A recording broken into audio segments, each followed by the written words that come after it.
Sam Seder, Emma Vigeland on the Majority Report. It's a pleasure to welcome to the program Eddie Fishman, professor of international public affairs at Columbia University, author of the New York Times best-selling book, congratulations on that, Chokepoints, American Power in an Age of Economic Warfare.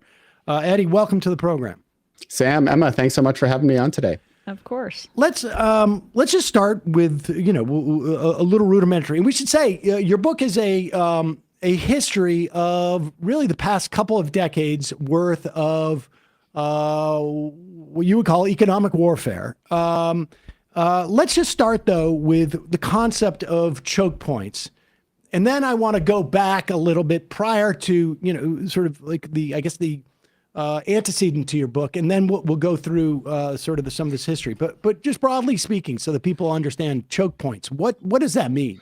Sure. So historically speaking, choke points have been geographic features. So for anyone who's ever visited Istanbul in Turkey, there's the Bosphorus, this really narrow strait that flows through the center of the city. It connects the Black Sea to the Mediterranean and the oceans beyond. That's a critical maritime choke point. You have the Strait of Hormuz, which is another important one.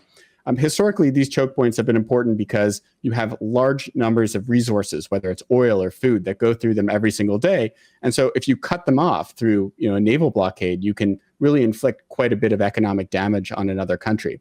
What's happened, though, in the wake of hyperglobalization in the 1990s, when you brought China and Russia into the international financial system and global supply chains, we now have these invisible choke points, like the dollar-based financial system and semiconductor supply chains, where one country has a dominant position and there are few, if any, substitutes. And what that has enabled, it enables the countries that control these invisible choke points, principally the United States, to impose really devastating economic harm on other countries just with signing a few documents, just with the legal power of the state, as opposed to using a naval blockade or a siege as you would have in previous centuries.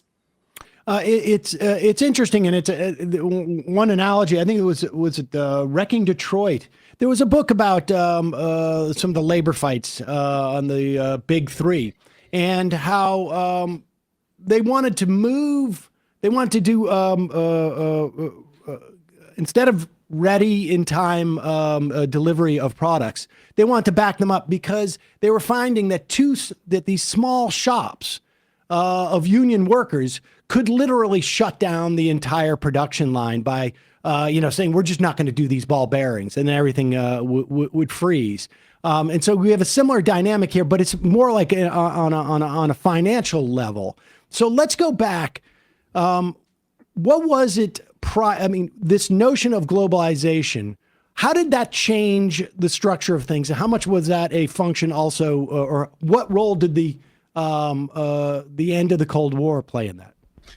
So it changed a lot. I think maybe one thing just to make clear is that economic warfare has always been a big part of how countries compete with each other, right? You go back to ancient Greece, you had embargoes that ancient Athens imposed on its rivals. Napoleon had an embargo against Britain in the early 19th century. The thing that really changed was this hyperglobalization. And probably the best way to illustrate it is if you go back even to the 90s, which is really on the eve of what I call the age of economic warfare. When after Saddam Hussein annexes Kuwait in 1990, as some viewers may remember, the UN imposes an oil embargo on Iraq. And the way that embargo was actually implemented, the way that the US and other countries endeavored to stop Saddam Hussein from selling oil on global markets was through literally parking ships outside of Iraqi ports and inspecting every single oil cargo that was going in and out. And they had to do this naval patrol for 13 straight years, 24/7. So highly labor intensive kind of activity. But when you bring every single country onto the dollar system, which really is what happens in the 1990s in earnest. It's when this dollar system moves from being something that really exists amongst advanced industrialized economies to really everyone in the world. You get a system now where even when countries like India and Saudi Arabia are trading with each other, they're using dollars to clear that payment. And so as a result, because the president of the United States, by virtue of the International Emergency Economic Powers Act, a law that's been in the news a bit recently, has the ability to cut off any foreign individual or company from access to the US financial system and access to the dollar, the government, the US government, can impose really devastating economic costs just by cutting off other companies and countries from the dollar. The dollar isn't the only choke point that can be used for this purpose, though. I mean, the semiconductor supply chain, computer chips have been, have come into public consciousness in recent years with the CHIPS Act and fears about a Chinese invasion of Taiwan. But look, U.S. companies are providing 40% of the value chain across the semiconductor industry.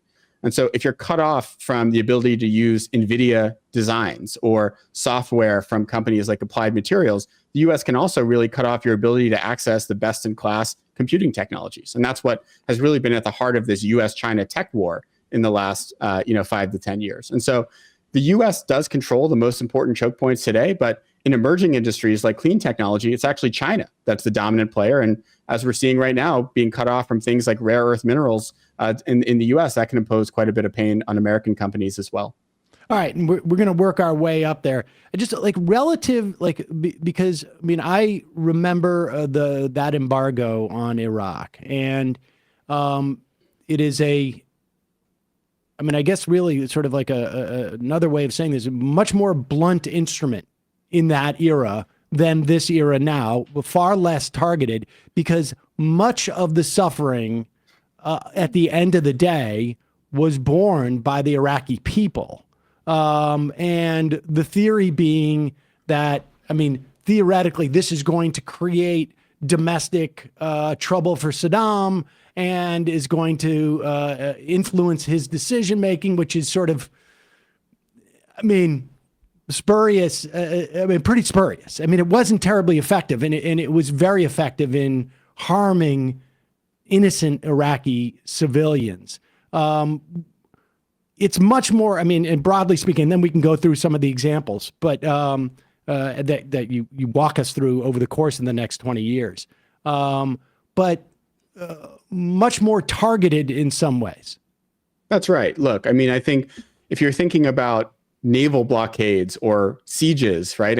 If you're not allowing cargo to come in and out of a port, it's really challenging to distinguish between shipments that are contraband versus non-contraband, right? And if you're going to do it, it's going to be highly labor intensive. So I think that probably the most important differentiator between the Iraq embargo or embargoes that existed beforehand and the types of sanctions that are imposed today, it's really about this labor intensive element where you do require in ship inspections, you do require the deployment of naval force. And it's also about the risk that you have to undertake, right?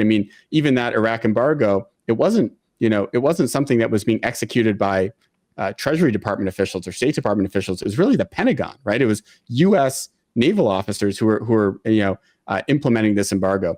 What you have today is, I agree, more targeted in that you can specify specifically what you're trying to cut off, whether it's shipments of nuclear materials to Iran or oil. But that's not to say it's not harmful, right? It's very challenging. I think when you're trying to impose really significant sanctions on a foreign country, it's hard to just cordon off the effects to the elites, right? And it is still everyday people who are suffering from it. I think probably from a historical perspective and frankly from the reality we're living in today, the thing that's most important is the threshold for the use of these economic weapons has gone significantly down, right? Because, historically, like I said, you had to be willing to risk, naval officers. You had to be willing to send our ships into foreign, into foreign ports, right? Today, you're just signing a document in the Oval Office. And so in some ways, I compare it to the impact that air power had on military strategy. Before you had airplanes, if you really wanted to inflict damage on a city, you had to send in troops. You were going to risk casualties yourself. With air power, you could sort of inflict damage and sort of be on your way. And I think that's in some ways the moral hazard that exists around economic warfare today is there's so much power that the U.S. commands, and we can do it without really risking too much ourselves. Has there been this, I guess I've noticed it, but I'm curious from your perspective, a shift over the past decade or so with other maybe larger countries that have more capacity, like China, Russia, even you want to say Iran, and how they've responded to decades of sanctions by the United States to onshore and find alternatives? Is that a huge part of the reality that also I think this tariff regime is facing too? Yeah, I think that's exactly right. You're very perceptive, Emma. I think, if you kind of zoom out and look at the macro narrative that I tell in my book, Chokepoints, it really explains how we got from, the mindset of the 1990s, where economic relations between countries were seen as win-win, to what I call today the age of economic warfare, where we really view our dependencies on other countries as potential vulnerabilities that could be weaponized against us. When I say we, that is true of the United States, but it's also true of China. It's true of the EU. It's true of Japan. It's true of Russia. And so in some ways, even though we do have economic interdependence that exists today, the mentality, the belief in it has really vanished. And so initially, this did manifest primarily in terms of investments in national self-sufficiency, ways to try to hedge against exposure to the dollar, exposure to US supply chains. The thing that I actually am more worried about right now was that other countries have also learned from the way the US has done offensive economic warfare and have built their own versions of sanctions and export controls that they have now preparing to hone and to use against the United States. And so some of the tools that you've seen China use in retaliation against Trump's tariffs in the last few months, that's a playbook that China's really been developing now for almost a decade, really preparing for this kind of fight. Where if you look at when Trump launched his initial trade war against China in 2018, the Chinese were totally caught off guard. They didn't have these types of retaliatory measures that they could deploy with any facility. So, and again, before we get to the specific instances, have we in general, or I guess this Iran was sort of like the proof of concept in some level. Have we in general basically started an arms race in this regard, and we have now basically it's caught up with us where other countries realize that they need to engage in this arms race, or have, I guess, for the past decade? And is it all simply a function of it was just easier to do?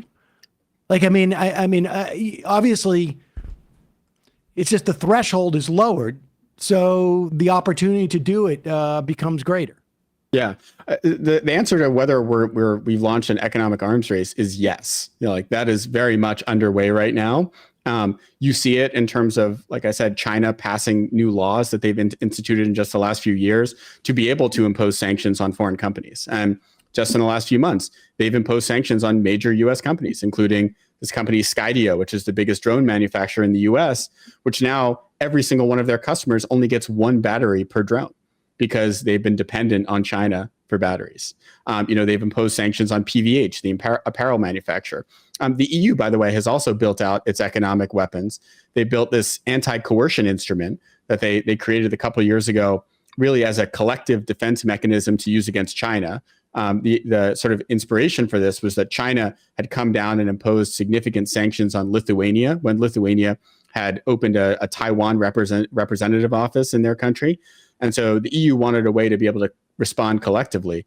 Now the Europeans are talking about potentially using that mechanism in response to Trump's tariffs as a way to sort of strike back against the United States.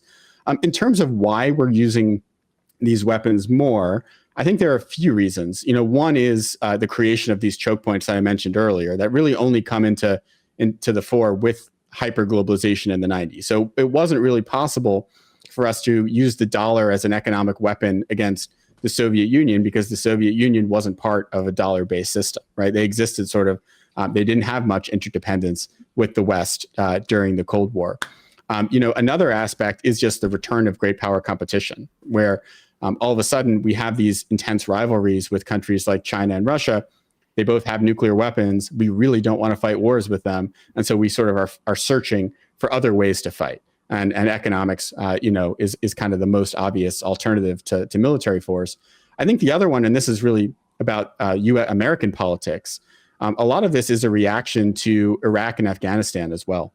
Like if you go back to the 1990s, the U.S. had military interventions all the time. Like it was actually remarkable. Like we kind of forget about this, but like limited military interventions in places like the Balkans and parts of Africa and parts of Latin America were just part of like the U.S. foreign policy toolkit.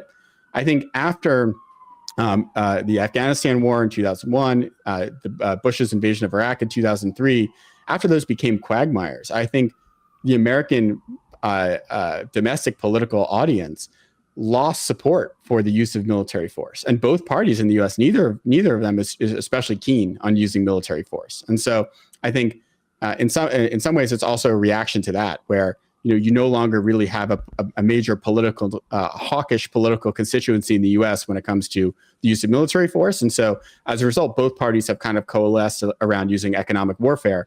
And maybe final point to make here is that this is one of these rare kind of trends in 21st century America that really does cut across administrations and across parties, where if you look at from George W. Bush to Barack Obama to Donald Trump to Joe Biden, each of those presidents imposed sanctions at twice the rate of their predecessor. And so it's been kind of this exponential structural growth that's cut across administrations in the 21st century. That I think Jeff Stein of the Washington Post did some great reporting on that too. I know that's this is part of your book as well, but like it's also the coinciding of the sanctions regime and the promulgation of like unmanned drones and killing machines where there doesn't need to be human cost, I guess, in theory, to United States personnel. It's the same backlash, but still trying to achieve the same great power ends without that toll. Yeah, and that's political right. cost. Yeah.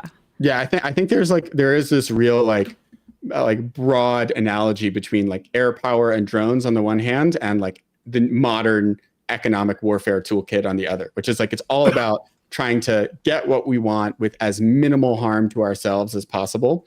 That's kind of made possible by these new forms of economic relationships and new technologies.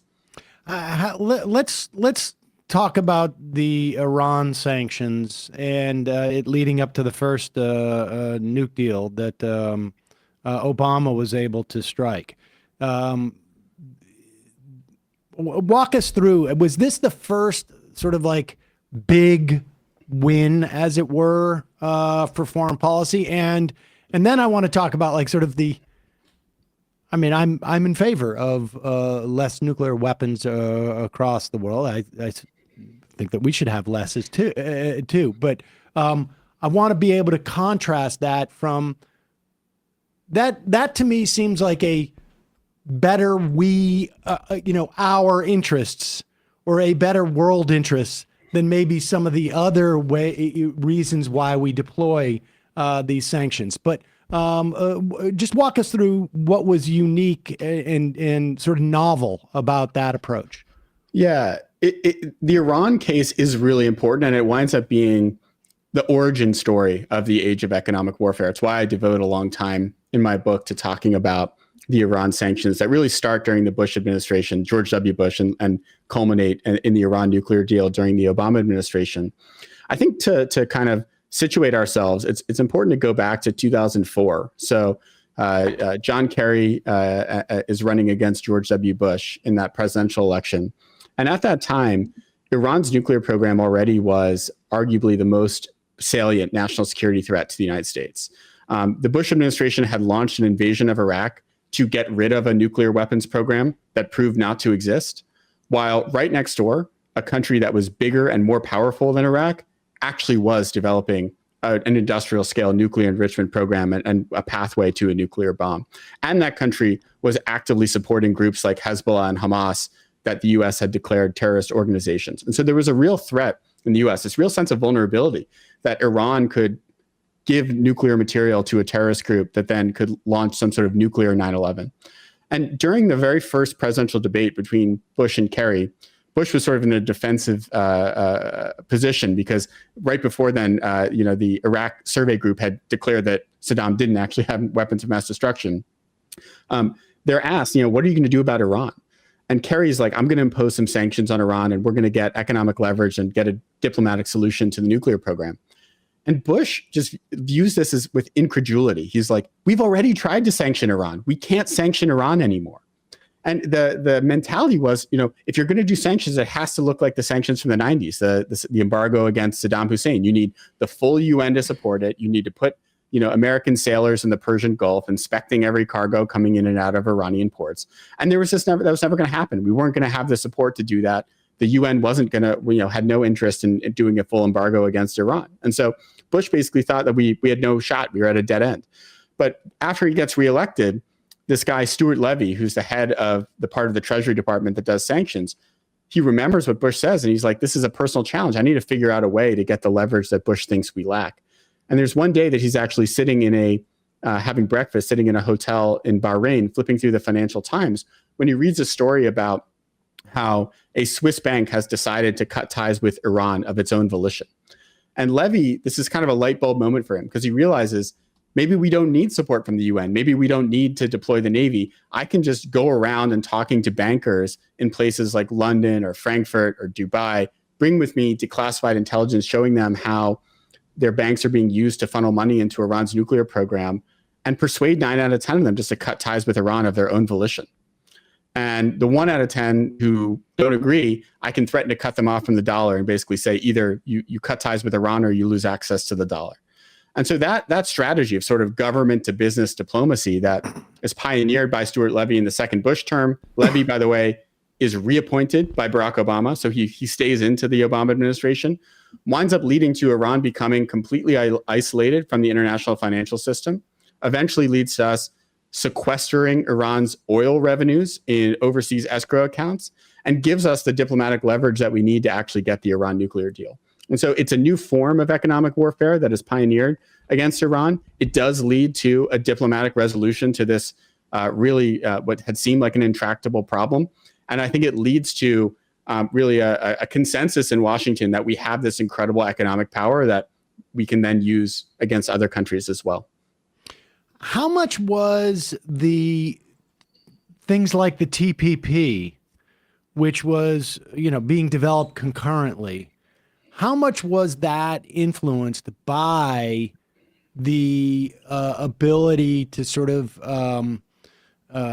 control Iran through this new apparatus? The TPP being the Trans-Pacific Partnership. I mean, I know you're aware of it, but just for people who don't remember, which was essentially an attempt to encircle China in the Pacific with a trade agreement that a lot of people, including myself, had problems with in terms of what it would do for a lack of sovereignty under some of the provisions in terms of the way that corporations could expect countries to cater to their profit and projections, et cetera, et cetera. But leaving that aside, how much of the TPP was born or shaped out of an understanding of this new dynamic? Yeah, so I think there is a relationship, and I can talk about it personally because I was involved in designing some of the Iran sanctions and implementing them, and then also part of the policy planning staff at the State Department when TPP was on the agenda and we were trying to get it through the Congress.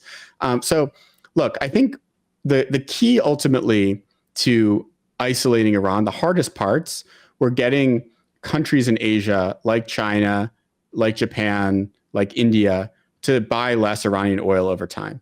And that process was not friendly. It was very challenging, honestly. We ultimately had to threaten these countries with secondary sanctions. And it did involve pressure and diplomacy, but it was really hard, even just to get countries to buy less Iranian oil. And so I think what this taught us, Sam, was that changing big economies' economic decisions is really hard. And it was hard enough against Iran. If we were really going to try to do this against China, because I think at this time, just the context as well, this is when China starts militarizing the South China Sea, building these artificial islands and airstrips. And I think there's a recognition during the second Obama term that China is a real geopolitical adversary. But I think that we realized that it was so hard against Iran that there was no way that we were just going to, go around using the threat of secondary sanctions to get China isolated. Now, we actually had to offer a real alternative. We had to offer benefits to other countries in Asia if we were going to sort of build a counter-China coalition. And so I think TPP ultimately did have that kind of geopolitical aim.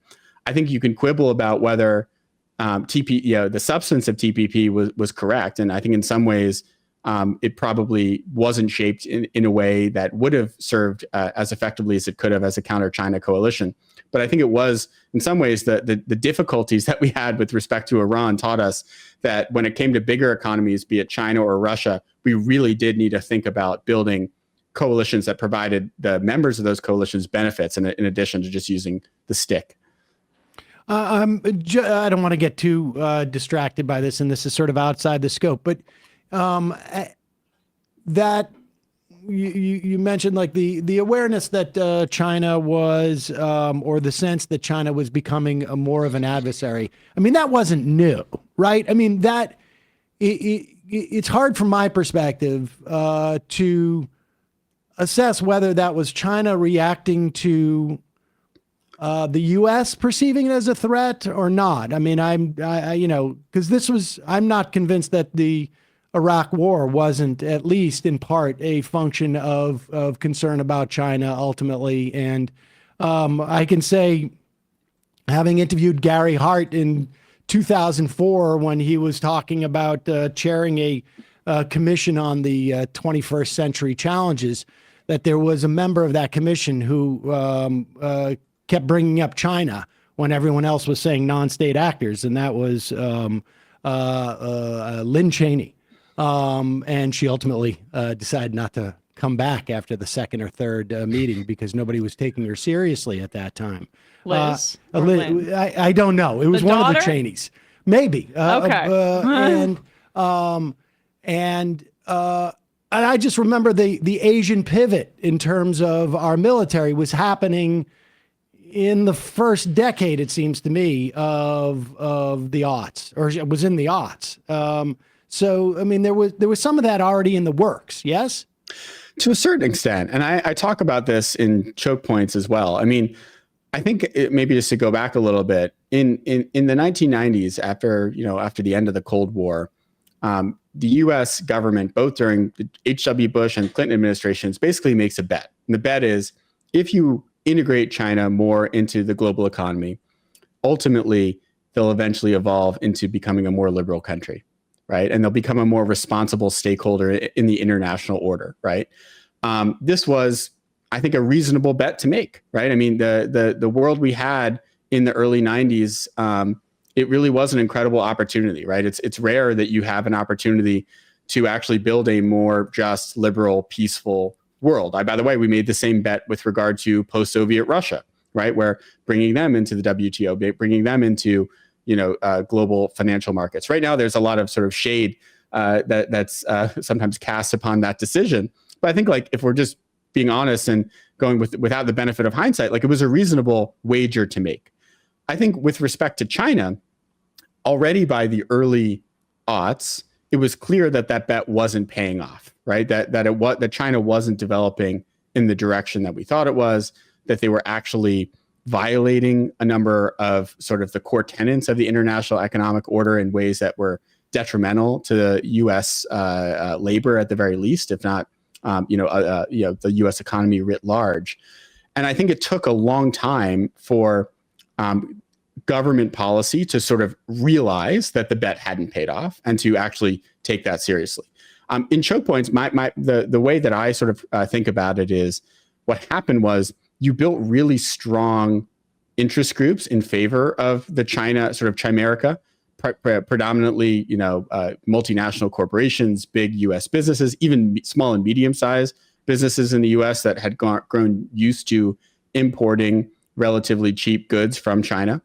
And so in some ways, even after the intellectual consensus breaks down, which I agree with you, Sam, happens a bit earlier, you still don't get that policy change because you have very powerful groups that oppose right-sizing our policy on China. And by the way, you still have that today, right? I mean, I think you're realizing even when Trump has 145% tariffs on China for a few weeks, we can't sustain it longer than that because the economic costs of decoupling are so high in the near term that it's very challenging for any politician to really prosecute that policy in earnest.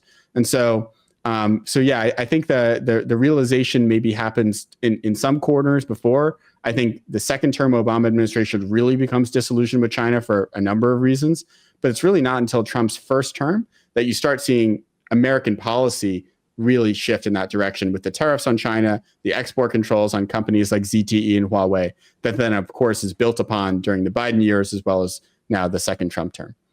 Well, but wasn't our I mean, those interest groups that you were talking about who were looking to develop that type of relationship with China, who were welcoming the idea that they could get cheaper goods, that they could find cheaper labor there. I mean, what was the counterbalance?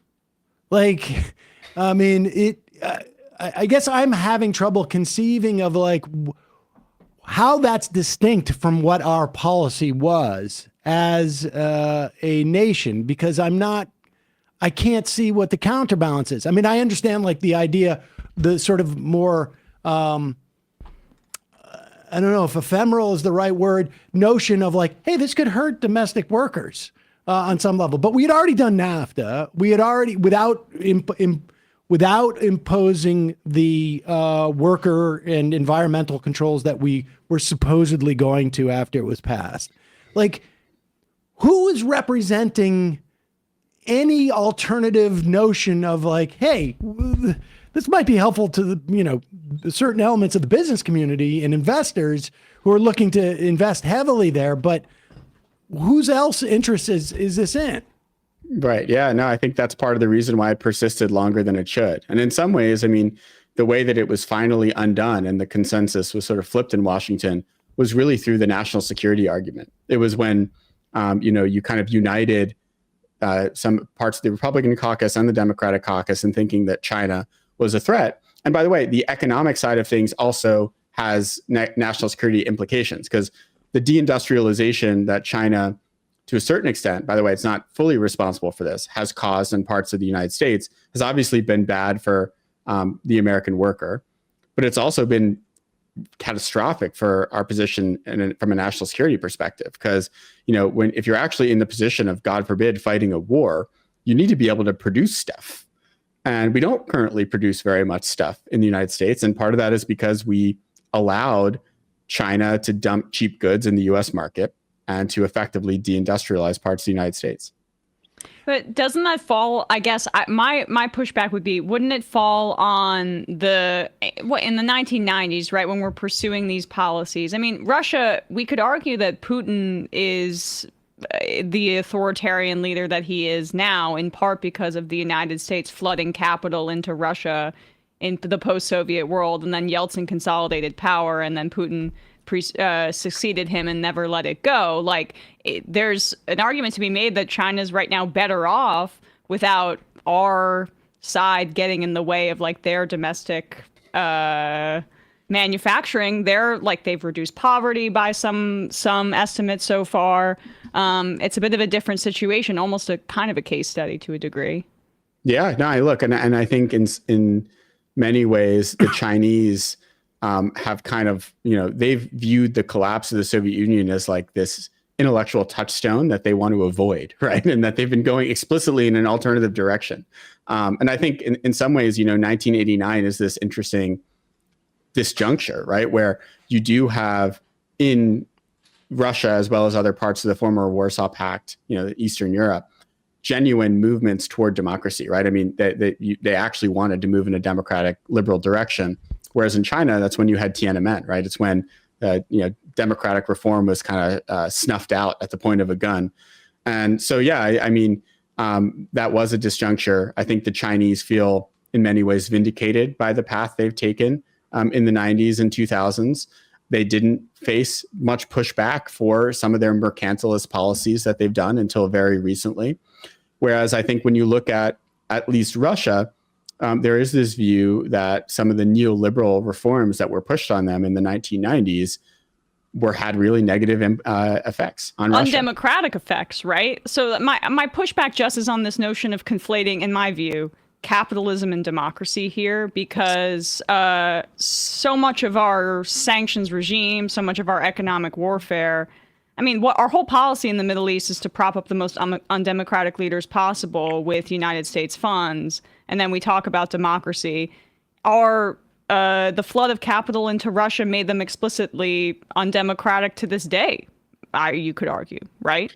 Yeah, I mean, the way that they had privatized the commanding heights of the economy was absolutely catastrophic and mismanaged, right? It led to the rise of an oligarchic class, and in many ways, Putin was a reaction to that. where he comes in and effectively sidelines the former oligarchs by threatening them, imprisoning kind of the most powerful of them all, Khodorkovsky, and sending a clear message. I think that the tragedy, of course, then is he just shifts to a different oligarchy that isn't so much the people who won in this casino capitalism structure of the 90s, but people who just so happen to be his judo partners in St. Petersburg growing up, who became the winners of that system. Look, I write about this in Chokepoints. I've also written about it elsewhere in a long essay I did in the Boston Review I think 2020 maybe.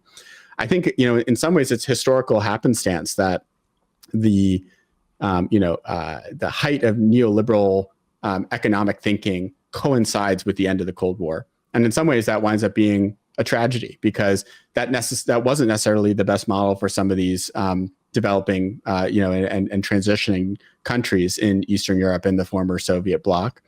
I think one of the ironies about the story I tell in Chokepoints is that, neoliberalism and sort of free market economics winds up being a really important precursor for globalization, for kind of the choke points that I mentioned earlier. Like, the only reason these choke points exists is because you've allowed the unfettered flow of capital around the world. That's what created a dollar-based global economy.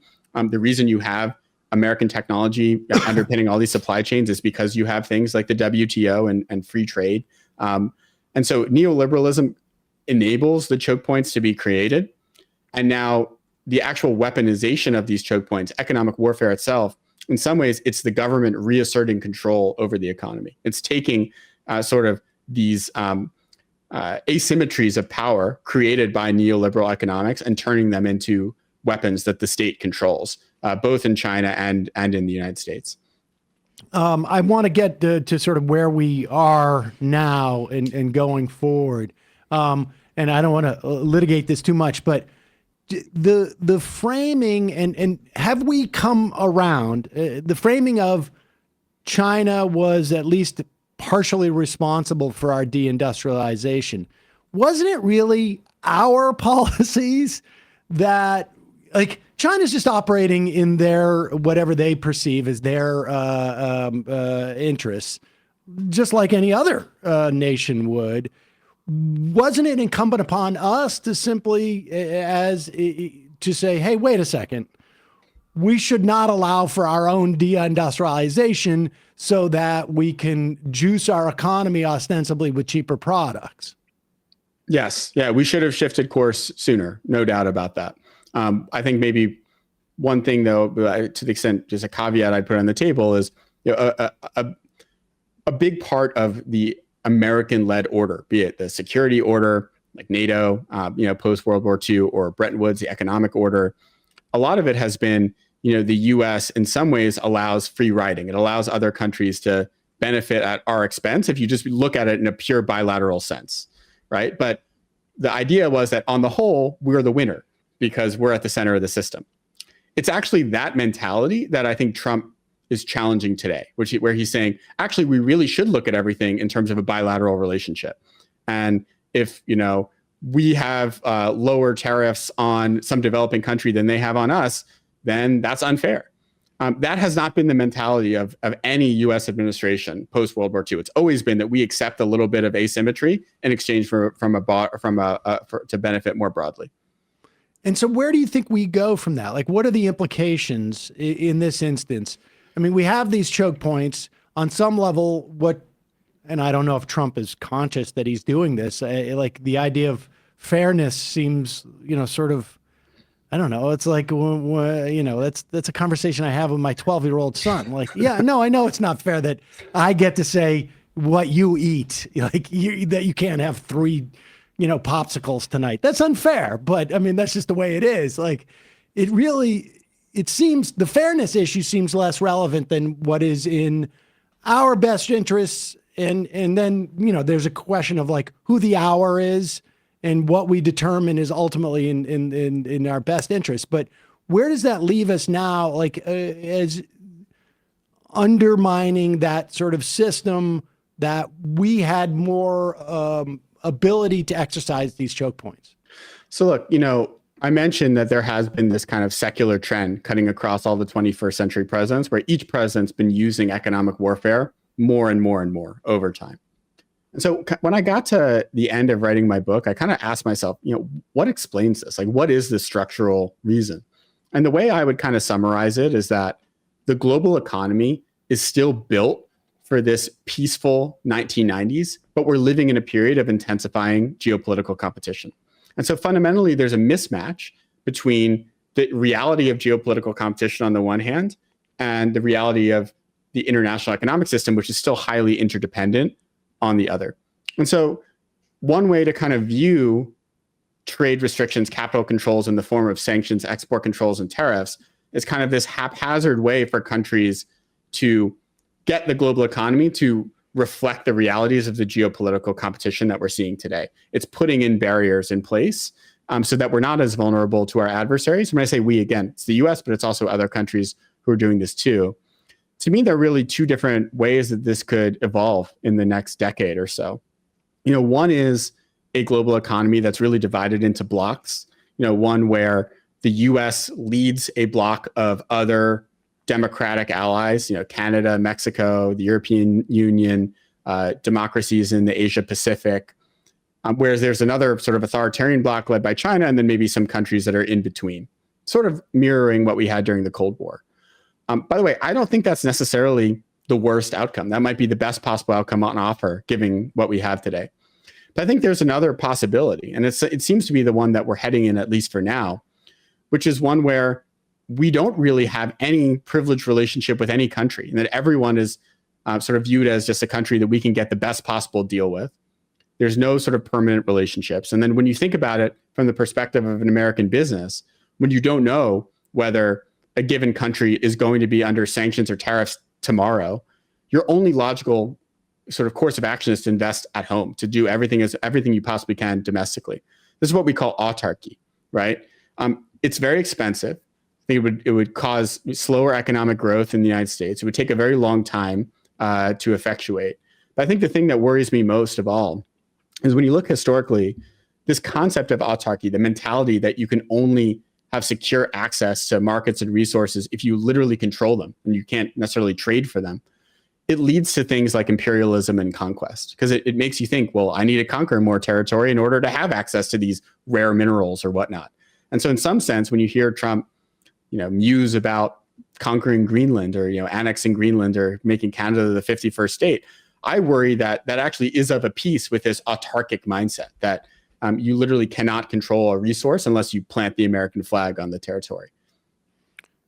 That's a little disturbing. But you'd also need more than the 3 or 4 years that Trump has left. But is your sense that